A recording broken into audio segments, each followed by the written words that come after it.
عرض سلام و ادب و احترام دارم خدمت همه هموطنان عزیز. امیدوارم در هر کجای ایران و جهان که به سر میبرید شاد و سربلند و پیروز باشید. پوریا بهرادکیان هستم، مفتخر از اینکه یک بار دیگه در قالب برنامه اینفوگرام از کانال بهرادکیان در خدمت تک تک شما حضور دارم.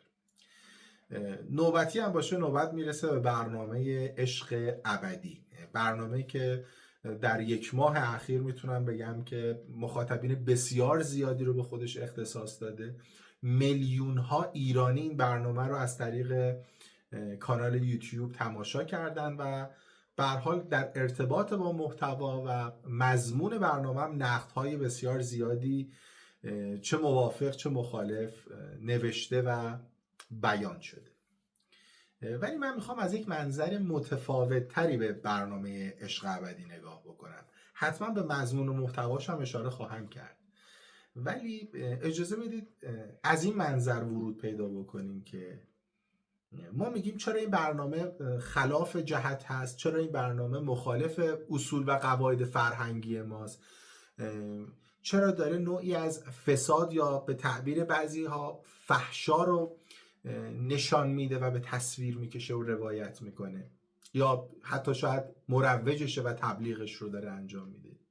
اما هرگز از خودمون نپرسیدیم این 3,500,000 نفر، این 4,500,000 مخاطبی که درگیر چنین برنامه به تعبیر خیلی از هموطنان ما مبتذلی شدن، اینا از کجا اومدن؟ چرا الان یک کانالی که داره به شما آگاهی میده، منظورم کانال خودم نیست، راجع به کانال هایی صحبت میکنم که اتفاقا بسیار محتوای پرباری دارن، راجع به تاریخ حرف میزنن، راجع به کتاب صحبت میکنن، در ارتباط با ادبیات در واقع برنامه سازی میکنن، راجع به گذشته ما، فرهنگ ما تولید محتوا میکنن. چرا اینها در بهترین شرایط 40-50 هزار تا ویو باید بگیرن، اما یه برنامه‌ای که خیلی از مردم هم مدام دارن میگن به درد نمیخوره، پر از تبلیغ فساد و فحشاست، نمیدونم مطابق اصول فرهنگی ما نیست، چرا پس این همه دارن تماشاش میکنن؟ حتی وقتی شما به فرم نگاه میکنید میبینید نه کارگردانی خیلی قابل قبولی داره، نه اجرای خانم پرستو صالحی اجرای کم نظیر و بی‌بدیلیه که ما بگیم جذابیت های اجرای ایشون باعث شده که مخاطب درگیر بشه. ولی چرا 4,000,000 5,000,000 3,000,000 آدم دارن این برنامه رو پیگیری میکنن و در واقع هر اپیزودی که میاد بیرون رو تماشا میکنن؟ پس ما به جایی که بیایم در وهله اول گیر بدیم به محتوا و مضمون برنامه، باید آسیب شناسی بکنیم مخاطب خودمون رو، ببینیم ما چرا انقدر سلیقمون تنزل پیدا کرده، ما چرا داریم وقتمون رو این گونه به بتالت میگذرونیم. اینترنت داریم هزینه میکنیم، فیلتر شکن، خیلی از ماها که حالا در داخل کشور هستیم فیلتر شکن داریم هزینه میکنیم، از تایم و انرژی و زمان و وقتمون داریم میگذریم که 1 ساعت ببینیم 4 تا جوان به جون هم افتادن، این داره اونو بغل میکنه، اون یکی این یکی رو میبوسه، اون به اون خیانت میکنه، اون اصلا فاجعه است. یعنی به نظر من میگن یه سوزن به خودت بزن یه جوال دوز به دیگران، ما باید اول اون سوزنه رو به خودمون بزنیم. ما چرا اینقدر سلیقمون نازل شده؟ یه فردی بود از فعالین رسانه خارج از کشور برگشت گفتش که خب روی یوتیوب، روی پلتفرم یوتیوب داره این برنامه بارگذاری میشه و طبیعتا هر کسی بخواد تماشاش میکنه، هر کسی نخوادم میتونه تماشاش نکنه. دوست عزیز، من پاسخ این آقا رو خواهم داد در وهله اول که ببینید بله هر کسی میتونه مطابق با سلیقه‌اش برنامه رو انتخاب بکنه، اما همین یوتیوب که در واقع میشه گفت یک رسانه امریکاییه، برای خودش خطوط قرمز داره. یک، شما در یوتیوب به هیچ عنوان نمیتونید فیلم های مثبت 18 آنچنانی پیدا بکنید. شما در یوتیوب محتواتون دسته‌بندیه، یعنی بعضی از محتواها اصلا در معرض دید یک نوجوان قرار نمیگیره.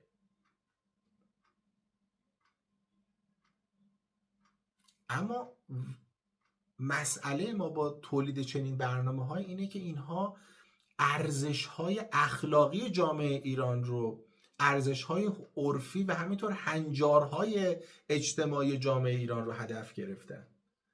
بحث عشق ابدی که از نامش اگر بخوایم نقد رو شروع بکنیم میرسیم به این نکته که عشق رو داره در یک سطح بسیار بسیار وقیحانه‌ای به تصویر میکشه.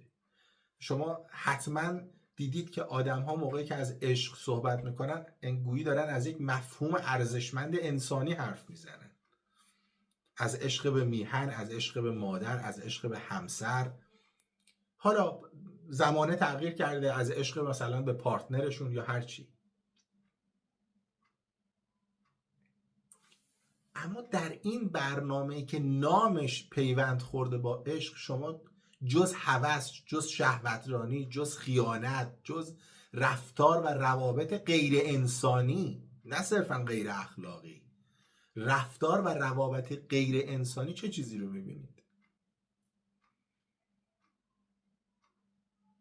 دیگه ما حداقل به عنوان ایرانی میتونیم خواهش بکنیم مفاهیم ارزشمندی که در زبانمون هست، در واژگانمون هست، در فرهنگمون ریشه دوانده رو نابود نکنید. میذاشید اسمش رو مثلا چه میدونم خیانت ابدی، اسمش رو میذاشید حولاسیون، نمیدونم یه اسمی میذاشید براش، ولی حداقل نام عشق رو اینگونه آلوده نمیکردی. خانم پرستو صالحی مجری این برنامه است. ایشون، بنده خانم صالحی رو به عنوان یک بانوی هنرمند با شخصیت میشناسم و اینم که بعضیا ممکنه بیان توجیه بکنن که خب آقا تو ترکیه داره زندگی میکنه، درآمدم نداره، وضعیت زندگیش هم مناسب نیست، اومده داره یه همچین برنامه‌ای رو اجرا میکنه.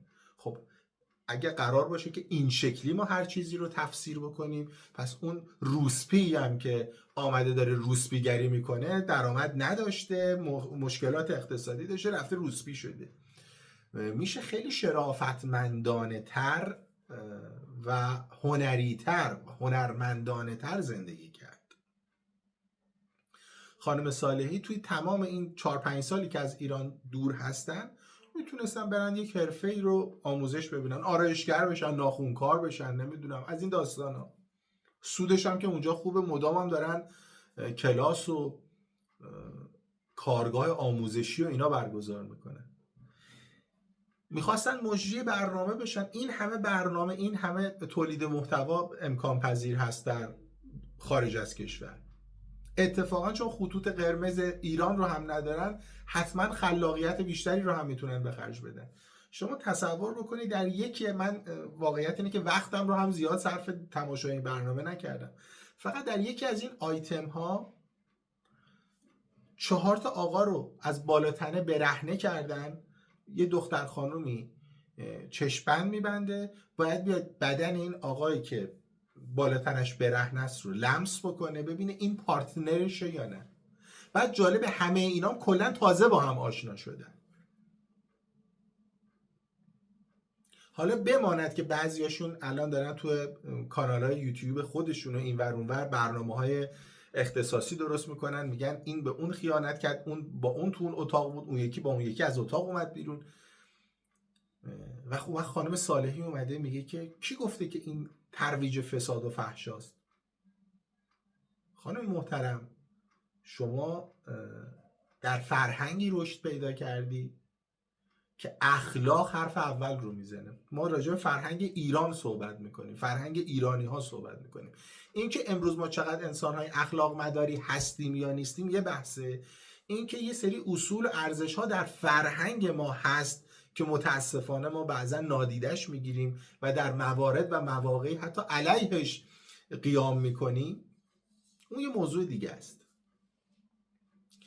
در میان نسل بنده که متعلق به دهه 60 هستم، و حتی نسل‌های قبل‌تر که دیگه طبیعتاً خیلی بیشتر و پررنگ‌ترین موضوع دیده میشد، نوع تعاملات انسانی و عاطفی انسان‌ها یعنی دختر و پسر اینگونه بود که خیلی اخلاق مدارانه تر و احساسی تر وارد یک رابطه و تعامل می شدن. رابطه براشون معنی داشت، مفهوم داشت، پارتنر شدن براشون دارای ارزش بود. این نبود که خانوم یا دختر خانوم با 10 تا پسر دوست باشه، آقا با نمیدونم 10 تا دختر دوست باشه، آخرم نفهمن کی به کی، اسمای همدیگر رو اشتباهی تلفظ بود، از این داستانا. و در موارد زیادی اون روابط عاطفی که در قالب دوست دختر و دوست پسر شکل می‌گرفت حتی به ازدواج منجر می‌شد، چون آدم‌ها اعتماد بیشتری نسبت به هم داشتن. این برنامه داره چی رو تبلیغ میکنه؟ قراره من نوعی بشینم این برنامه رو تماشا کنم که یه چیزی یاد بگیرم، قراره سرگرم بشم، و آیا اگر قراره سرگرم بشم این برنامه واقعا شأنیت سرگرم کردن بنده رو داره؟ این برنامه از وجاهت کافی برخورداره که توی مخاطب رو سرگرم بکنه؟ حالا ما میگیم مثلا آگاهی و اطلاع رسانی و اینا رو هم بذاریم کنار، وظیفه و رسالت یک برنامه در وهله اول سرگرم کردن مخاطبشه. آیا این مدل از سرگرم سازی جز این که یه آفتی روی ذهن ما مینشونه، جز این که بذر خیانت و کثافتکاری و بی اخلاقی رو در ذهن انسان ها و به ویژه نسل جوانتر میکاره، اتفاق دیگری رو رقم میزنه؟ این همه شما اومدید راجع به جنبش میتو صحبت کردید که چرا به خانم ها داره تعرض میشه، چرا به سینماگرها چنین میکنن، چرا در فلان نهاد و فلان بخش ها داره چنین فسادهایی صورت میگیره. اگر اونجا ما باید به تعرض نسبت به یک صنف، نسبت به یک قشر، نسبت به یک جنسیت موضع‌گیری بکنیم، اینجا هم باید نسبت به تجاوزی که به اذهان و افکار عمومی صورت میگیره معترض باشیم. این نوعی از تجاوز به حریم فرهنگی کشور ما، به اخلاقیات و ارزش‌های کشور ما.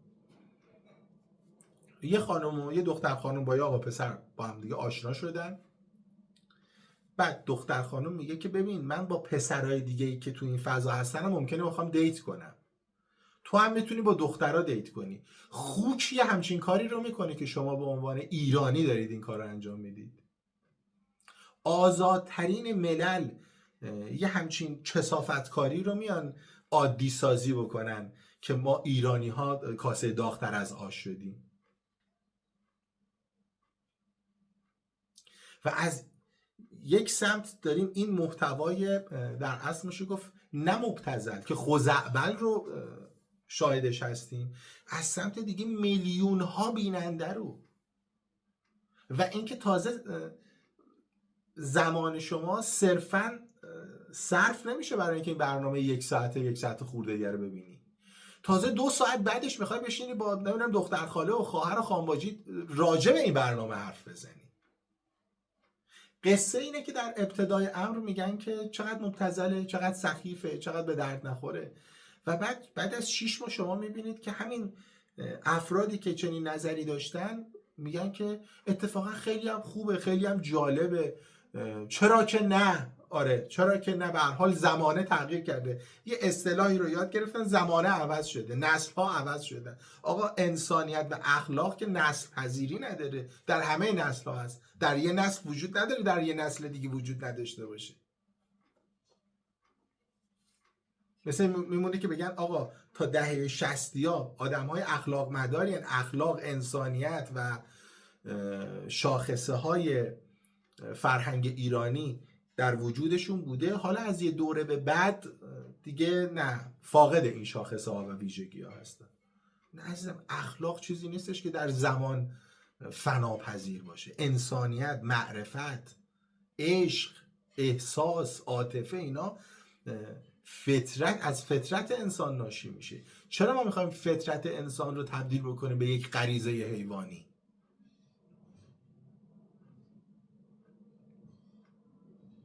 ببینید شما امروز روز خب خیلی ها در روابط متعددی هست، اما این روابط متعدد، این که یه آقا با 3 تا دختر در رابطه باشه، یه خانم با 5 تا آقا در رابطه باشه، در ذهن جامعه ایران یک اقدام خائنانه و سخیفه. اما این برنامه ها که ساخته میشه میاد این کثافتکاری رو عادی میکنه و بعد حتی من نوعی یا شمایی که از من هم بزرگترید و نقش پدر و مادر نسل امروز رو دارین رو به مرحله میرسونه که میگید خب دوره عوض شده دیگه نسل امروز تغییر کرده و زمانه دیگری است. نه عزیزم، برای اخلاق مدار بودن، برای انسان بودن، برای انسانیت داشتن، معرفت داشتن در یک تعامل عاطفی ما محدود به یک زمان و یک دوره و نسل خاص نیستیم. بنده نگران اینم که در فصلهای بعدی برنامه عشق ابدی که به نظر من اصلا عنوان جالبی نیست، نه عشقش عشق و نه اون ابدی بودنش، که خود شما دارید در این برنامه نشان میدید که محتواتون در تناقض 100% با اسم برنامه‌تونه. یعنی تعاملات نصف نیمه‌ای که دختر و پسرها با همدیگه دارن نشون میده که اصلا ابدیتی در این رابطه وجود نداره. عشق هم که تکلیفش رو روشن کردیم ابتدای برنامه. خب معلومه ما به این افراد داریم باج میدیم. وقتی یک برنامه 3 قسمتش پخش شده 20 میلیارد تومان درآمد داشته تو یوتیوب،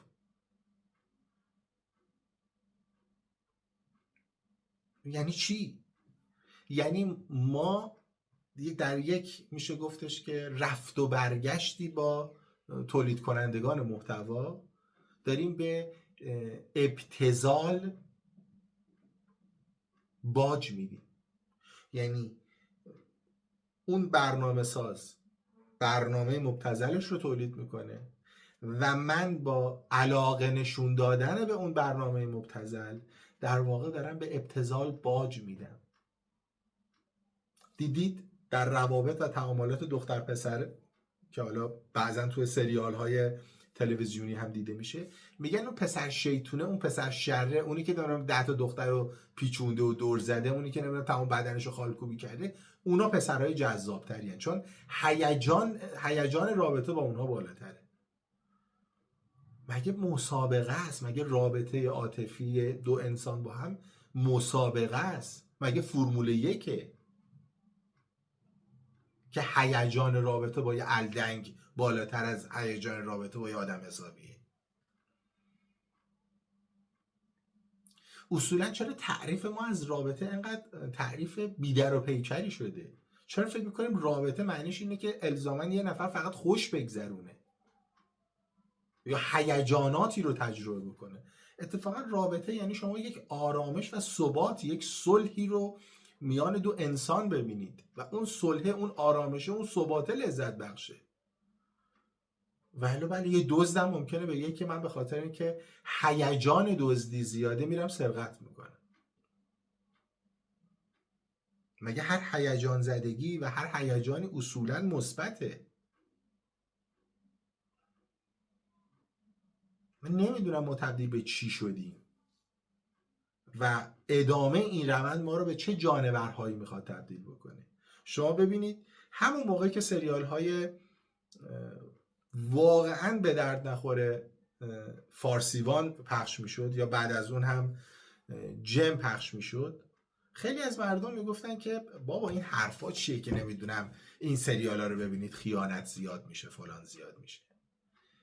6 ماه از پخش این سریال ها که در ایران گذشت میخوام ارجاعتون بدم به حدود سال 1390، سال 1389، سال 1391.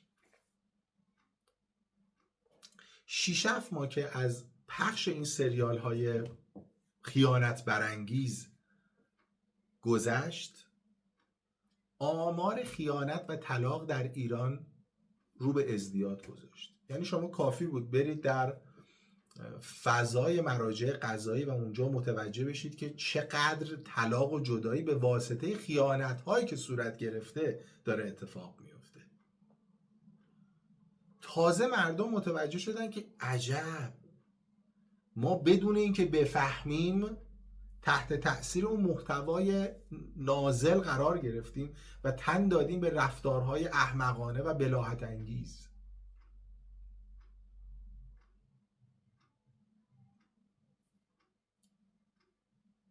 انسانیت خودمون رو از حیز انتفاع ساقط کردیم. پس ببینید وقتی یک برنامه‌ای در سطح سریال های شونه تخم مرغی فارسیبان میتونه ذهن یک جامعه رو درگیر بکنه و تحت شعاع قرار بده،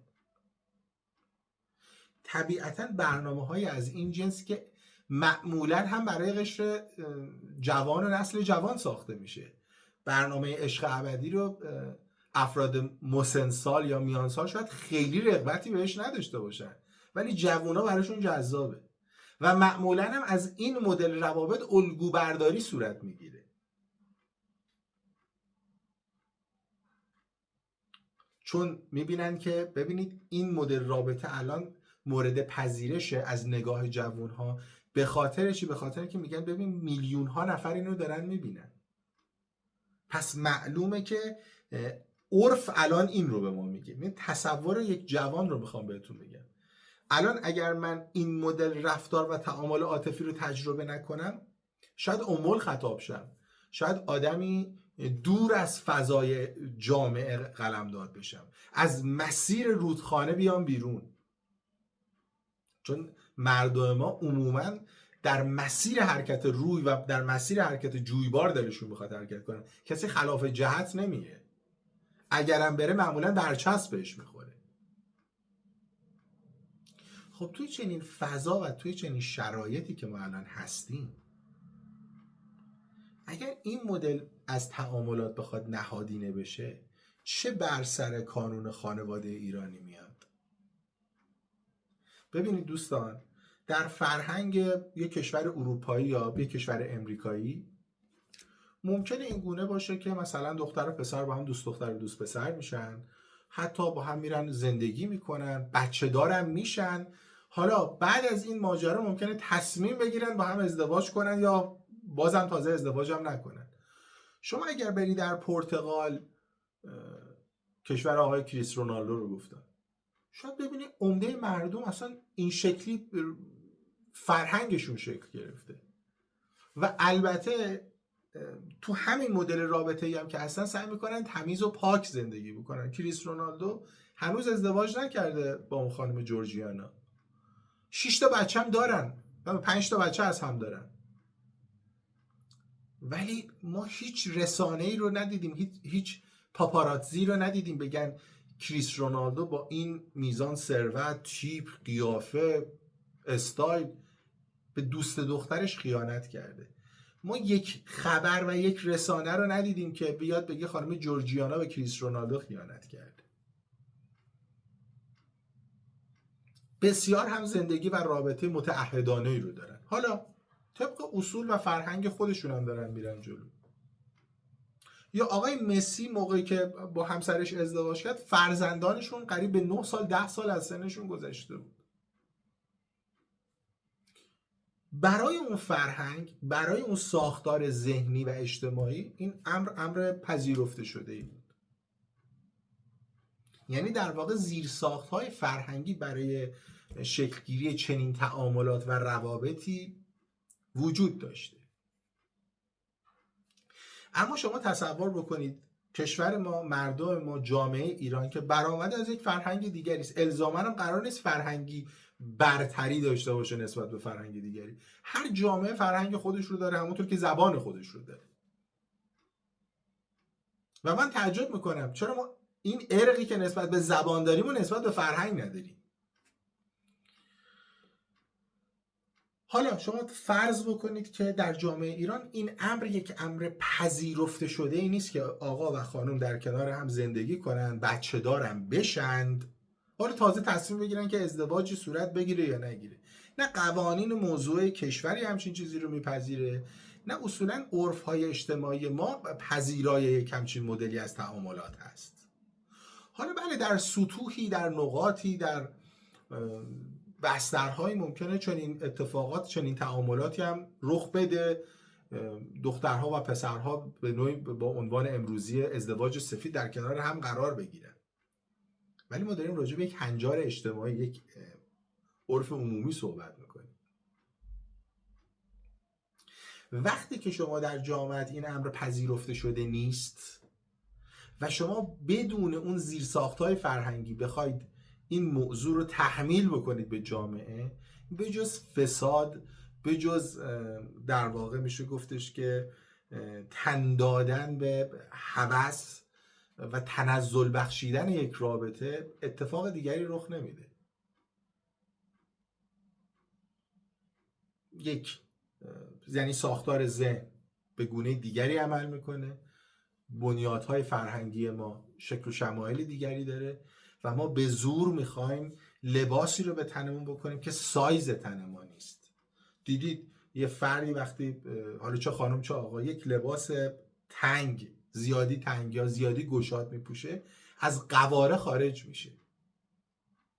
ممکنه اون تیشرت با همون سایزی که هست تو تن یه آدم دیگه خیلی مناسب باشه، به تنش هم بنشینه. یک شلوار با سایز مشخصی ممکنه به تن یک فردی اندازه باشه و بنشینه، ولی آیا هر فردی با هر میزان قدی، با هر حجم و وزنی اون لباس مناسب بشه؟